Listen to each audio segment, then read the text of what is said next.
अय्यूब अलैहिस्सलाम को अल्लाह ताला ने बहुत सारी नेमतों से नवाजा था और अल्लाह ताला ने उनको बहुत सारा माल भी दिया, औलाद दी, बीवियां दी और वो अल्लाह के बड़े शुक्रगुजार बंदों में से थे। फिर अल्लाह सुब्हानहू व तआला ने उनको आजमाना चाहा। जब अल्लाह की तरफ से आजमाइश आई तो अल्लाह ताला ने उनसे वो तमाम नेमतें ले ली।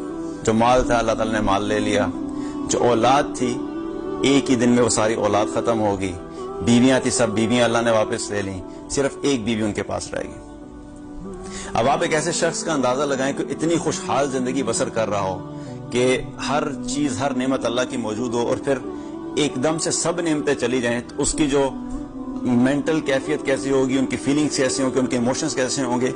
हमारे पास जब बहुत सारी नेमतें होती हैं उनमें से कोई एक छोटी सी नेमत अल्लाह ताला जब वापस लेता है तो हमारा क्या हाल होता है। और ऐसा शख्स जिसकी सारी दुनिया की जितनी नेमतें थी सारी अल्लाह वापस ले ले और उसके साथ साथ अल्लाह सुब्हानहू व तआला ने उनकी सेहत भी वापस ले ली और जज़ाम के मर्ज में मुब्तला कर दिया।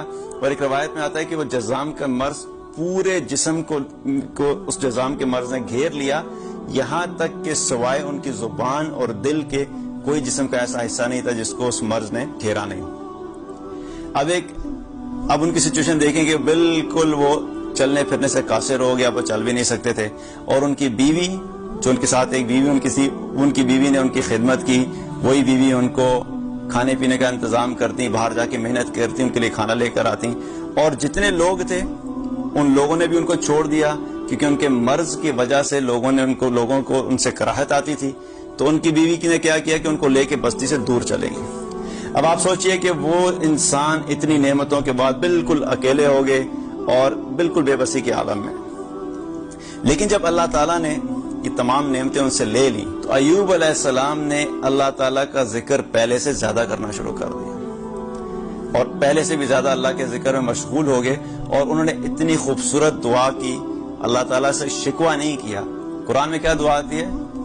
अन्नी मस्सन्नी अज़्ज़ुर्रु व अंत अरहमुर राहिमीन।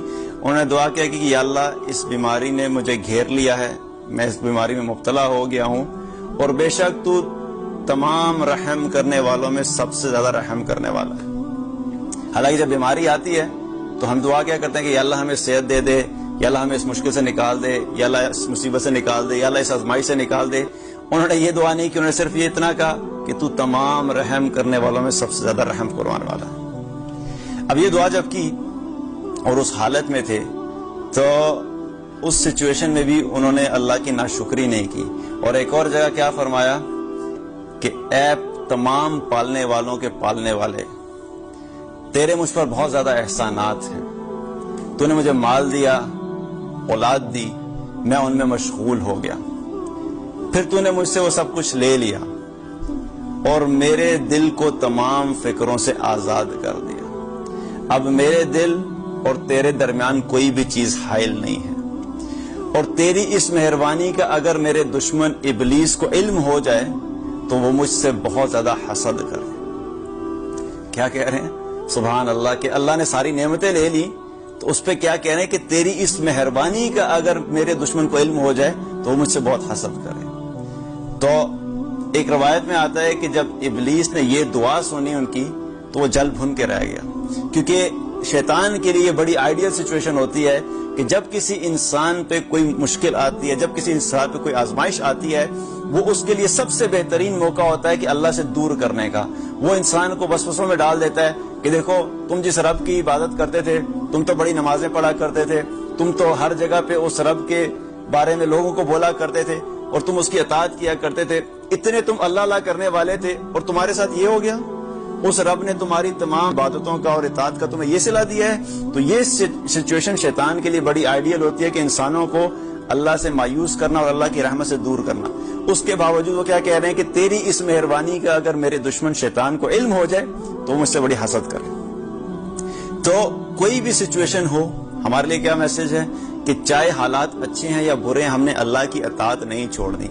अल्लाह ताला अपने ईमान वालों को, अल्लाह ताला अपने बंदों को कभी देकर आजमाता है और कभी लेकर आजमाता है। कभी नेमतें देता है तब भी हम अल्लाह की तरफ से आजमाइश में होते हैं, जब अल्लाह ताला नेमतें ले लेता है तब भी हम अल्लाह की तरफ से आजमाइश में होते हैं। और आप सोचिए कि जब ईमान वालों पे कोई इम्तिहान आता है, जो अल्लाह के दीन पे चलने वाले लोग होते हैं, तो उसमें एक और चीज क्या होती है, आज भी ये लोग होता है کہ لوگ کیا ججمنٹس پاس کرتے ہیں کہ دیکھو بڑا ایمان والا بننا پھرتا تھا، بڑا دیندار بنتا پھرتا تھا، اللہ تعالیٰ نے کس حال میں ڈال دیا. ہم تو پہلے ہی کہتے تھے منافق ہیں، ہم تو پہلے ہی کہتے تھے کہ یہ ظاہر میں کچھ اور نظر آتا ہے، باطن میں کچھ اور ہے.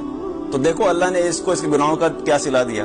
تو ایوب علیہ السلام کے بارے میں بھی کچھ لوگوں نے ایسے کمنٹس پاس کیے کہ ہم تو پہلے ہی کہتے تھے دیکھو ظاہر کچھ اور ہے، پیچھے سے کچھ اور ہے. تو یہ بڑی اللہ کی طرف سے جب آزمائش آتی ہے تو اس پر بھی انہوں نے کیا کیا؟ صبر کیا اور اللہ تعالیٰ سے کوئی شکوہ نہیں کیا. اور ان کی بیوی نے ایک دفعہ ان سے کہا کہ آپ اللہ تعالیٰ سے دعا کیوں نہیں کرتے کہ اللہ تعالیٰ آپ کو اس آزمائش سے نکال دے. اور یہ آزمائش کتنا عرصہ تھی؟ ایک روایت میں تھا کہ 18 سال وہ اس حال میں رہے. اب ایسی بیماری کہ جس میں انسان ہل بھی نہیں سکتا، اس میں 18 سال گزارنا کوئی آسان کام نہیں ہے. ہمیں تھوڑی سی بیماری آتی ہے تو 2 دن 3 دن 1 ہفتہ 2 ہفتہ گزرتے ہیں تو ہم فوراً مایوس ہونا شروع کر دیتے ہیں کہ پتہ نہیں اللہ تعالیٰ نے اب مجھے بیماری لگا دی ہے، اب تو یہ ساری زندگی ہمارے ساتھ رہے گی، اور اللہ کی رحمت سے مایوس ہونا شروع کر دیں. 18 سال تک وہ اس حال میں رہے. تو جب ان کی بیوی نے ان سے کہا کہ آپ اللہ سے دعا کیجئے کہ اللہ تعالیٰ آپ کو اس بیماری سے نجات دلا دیں، تو انہوں نے آگے سے کیا جواب دیا کہ اللہ تعالیٰ نے مجھے 70 سال صحت اور نعمتوں اور عافیت میں رکھا. اب اگر 70 سال اللہ تعالیٰ مجھے اس حال میں رکھے اور میں صبر کروں تو وہ بھی کام ہے. اس حال میں بھی انہوں نے ان نعمتوں کا تذکرہ کیا کہ اللہ نے جب اس وقت دیا تھا تو جس اللہ نے وہ دیا تھا اسی اللہ نے مجھے اس حال میں ڈالا ہے. میں اس حال میں بھی اللہ سے راضی تھا اور میں اس حال میں بھی اللہ سے راضی ہوں. تو یہ ایمان والوں کا ایٹیچیوڈ ہوتا ہے اللہ کے ساتھ کہ کچھ بھی سچویشن ہو وہ اللہ سے کبھی شکوہ نہیں کرتے، کبھی اللہ سے گلہ نہیں کرتے، وہ ہر حال میں صبر اور شکر کی کیفیت میں رہتے ہیں. تو جب وہ اس صبر میں رہے تو اس صبر کا اللہ تعالیٰ نے پھر کیا پھل دیا کہ 18 سال اسی حالت میں گزاری انہوں نے. پھر ایک وقت آیا کہ اللہ تعالیٰ نے ان پہ سے آزمائش کو دور کر دیا. اللہ تعالیٰ نے ان کی دعا کو قبول کیا. انی مسنی الضر وانت ارحم الراحمین. جب یہ دعا کی تو اللہ تعالیٰ نے ان کی دعا کو قبول کیا. پھر اللہ تعالیٰ نے ان کو صحت دی، اور نہ صرف دی بلکہ اللہ تعالیٰ نے ان کے ساتھ کیا معاملہ کیا؟ وَآتَيْنَاهُ أَهْلُهُ وَمِثْلَهُمْ. اللہ سبحانہ وتعالیٰ نے ان کو پہلے سے بھی زیادہ اولاد اور مال و متاع اس سے بھی زیادہ دے دیا. اہل و عیال دے دیے. وَمِثْلَهُمْ. مثلہم کا کیا مطلب کہ جتنے پہلے تھے اتنے تو دیے، اس کے ساتھ ساتھ اتنے ہی اور زیادہ دے دیے. اور ایک روایت میں آتا ہے کہ اللہ تعالیٰ نے ایوب علیہ السلام سے پوچھا کہ ایوب جو آپ کی پہلے اولاد تھی جو میں نے آپ سے لے لی تھی وہ اس وقت جنت میں ہے، آپ کو وہی اولاد چاہیے یا اس کی طرح کی اور اولاد دے دوں؟ تو ایوب علیہ السلام نے کہا کہ نہیں یا اللہ ان کو آپ جنت میں ہی رہنے دیجئے، مجھے آپ اس کی طرح کی اور اولاد دے دیجئے. تو یہ بھی ایک روایت میں آتا ہے. تو ہمارے لیے کیا میسج ہے کہ ہم نے ہر حال میں صبر کرنا ہے. جب بھی اللہ کی طرف سے کوئی آزمائش آئے، جب بھی اللہ کی طرف سے کوئی تکلیف آئے، جب بھی اللہ کی طرف سے کوئی مشکلات آئیں تو ہم نے یہ سوچ لینا ہے کہ ایمان والوں کے جو پہلے گزر چکے ہیں وہ ایمان والے کن کن حالات سے گزرے ہیں. کیونکہ صبر جب ہم کریں گے تو اس صبر کے نتیجے میں اللہ تعالیٰ ہمیں دنیا میں بھی عطا فرمائے گا اور آخرت میں بھی عطا فرمائے گا. اور آخرت کا اجر تو لازمی ہے. اگر دنیا میں چلیں ہم کہتے ہیں کہ کسی سچویشن میں ہمیں نہیں ملا تو آخرت کا اجر لازمی ہے. انما یوفی الصابرون اجرہم بغیر حساب. اللہ تعالیٰ نے قرآن میں کیا فرمایا کہ صبر کرنے والوں کو اللہ تعالیٰ بے حساب دیتا ہے، دنیا میں بھی دیتا ہے اور آخرت میں بھی دیتا ہے. اور ان اللہ مع الصابرین، اور صبر کرنے والوں کے ساتھ اللہ ہے. تو اللہ جس کے ساتھ ہے اس سے بڑی اور کوئی نعمت نہیں ہے. ساری دنیا بھی ہم سے اگر الگ ہو جائے لیکن اگر اللہ ہمارے ساتھ ہے تو ہم دنیا میں بھی کامیاب اور ہم آخرت میں بھی کامیاب. لیکن اگر ہم مشکلات میں اللہ کے ساتھ شکوہ کرنا شروع کر دیں، اللہ کے سامنے یہ کہنا شروع کر دیں کہ میرے ساتھ ہی کیوں ہوتا ہے، اللہ کو میں ہی ملا ہوں یہ سب کرنے کے لیے، میرے دوست تو بڑے اچھی حالت میں رہتے ہیں لیکن میرے ساتھ یہ کیوں پرابلم ہوتا ہے، دیکھیں فلاں کو تو اتنی اچھی گاڑی مل گئی میں تو ابھی تک پیدل چل رہا ہوں، فلاں کی جاب اتنی اچھی ہوگی تو میں تو ابھی تک رگڑا کھا رہا ہوں، میری زندگی کا تو کوئی بھی سمجھ نہیں آتی کہ میں ہر مشکل میں پھنسا ہوں. کبھی بھی اللہ سے ہم نے شکایت نہیں کرنی.